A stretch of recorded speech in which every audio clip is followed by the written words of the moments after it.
Hi, my name is Stephanie Lineback, and this is a presentation of my research proposal about reference services for individuals who identify as LGBTQ+. The research questions this research proposes to answer are: does the use of a staff training created through a collaboration with an LGBTQ+ advocacy organization help staff on reference desks provide better service for LGBTQ+ library users, particularly teenagers aged 13 through 19? With a sub-question of, if so, what aspect of the reference interaction is improved upon? Members of the LGBTQ+ community are considered a high-risk social group.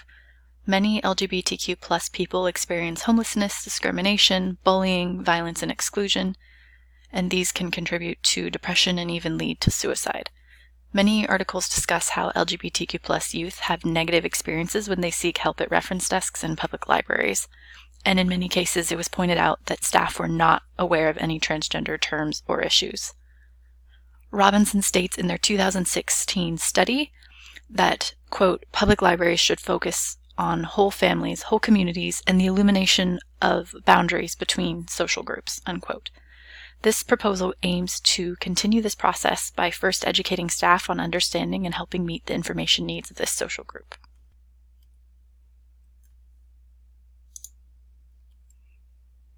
Previous researchers have identified that the information needs of LGBTQ+ individuals vary.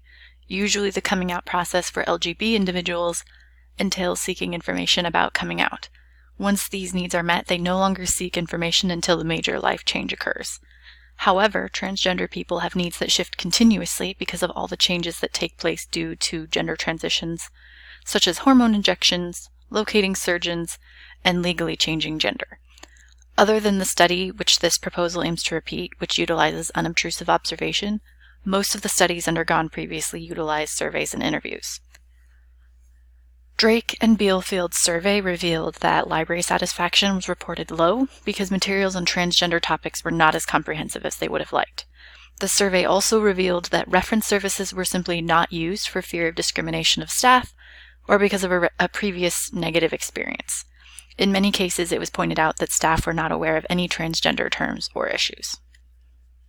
This is also supported by an interaction the proxy had in a library setting during Curry's 2005 study involving unobtrusive observation.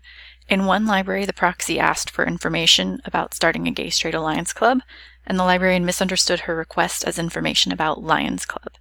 Even after the proxy corrected her, the librarian didn't understand what a gay-straight alliance club was. This proposal will expand on the 2005 study undergone by Curry, in which a teenage proxy with the pseudonym Angela approached the youth reference desk and asked the question, "I am planning to start a club at my high school, a gay-straight alliance. What books do you have that could help me out?" Angela went to 20 different libraries to assess the reference interactions. She assessed each person's approachability based on their first words, body language, and overall approachability. Curry's study focused on LGBTQ+ youth, and the proposed study will do the same due to the high level of importance of information seeking during the identity-forming teenage years.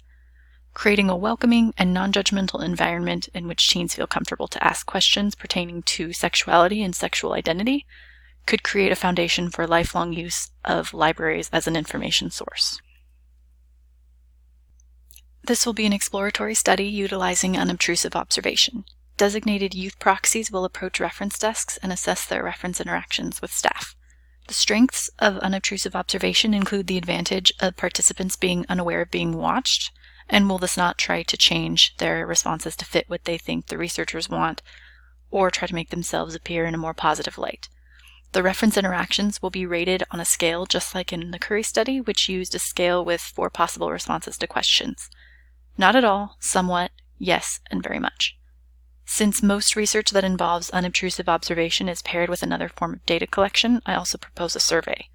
The survey will be available solely online due to the high level of internet usage as an information source of LGBTQ+ individuals and with the aim of reducing influence if given to people in person.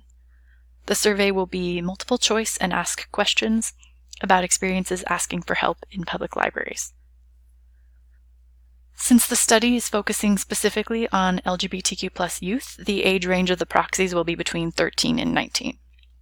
Proxies and survey respondents will be recruited via social media, Flyers posted at local high school and college campuses, as well as at local LGBTQ plus friendly organizations and businesses, and contacting faculty members in charge of Gay Straight Alliance or similar clubs at high schools. Snowball sampling and quota sampling will be used for recruitment of 10 proxies. 5 proxies will each approach reference desks at 25 libraries located in a suburban location. They will ask the same question the proxy did in Curry's study, which is, I am planning to start a club at my high school, a Gay Straight Alliance. What books do you have that could help me out? This question was deemed appropriate in a repeat of this study because it is still relevant. They will rate each interaction in terms of staff's first words, body language, and overall approachability. After the proxies have completed their unobtrusive observation, staff will undergo a training developed in collaboration with one or more local LGBTQ+ advocacy organizations. This training will give staff a better understanding of LGBTQ+ individuals, their needs, and how best to help them. Upon completion of the training, the same unobtrusive observation will be repeated at the same locations with 5 new proxies. If it were the same proxies who revisited the libraries and encountered the same staff member, we could run the risk of staff recognizing the person, which could affect the interaction in terms of bias due to prior judgments. Researchers will analyze the data collected by compiling the ratings of all the proxies and comparing results between data gathered from each unobtrusive observation. Any additional commentary provided by the proxies would be coded. We will also utilize software to code data gathered from the survey. The use of human subjects requires that all researchers involved must undergo IRB training. Some of the subjects are underage because the study involves youth, so the informed consent of the individual's guardians must be obtained.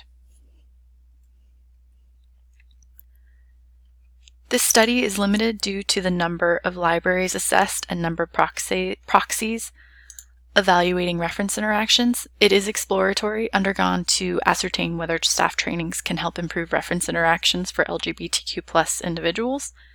If it seems to show positive results, it could be undergone on a much larger scale. It is also likely that some teens may not be able or even want to take part due to having not come out yet. Participating in such a study, which requires parental consent, could preemptively out them. It is for this reason that a study of LGBTQ+ population at large could provide a larger number of people who would take part because many will be over the age of 18. Regardless of the answer to the research question, this study will explore the current state of reference services for LGBTQ+ individuals. Assessment of the environment, treatment, and knowledge of the information needs of members of this social group will be helpful in determining how to improve reference services.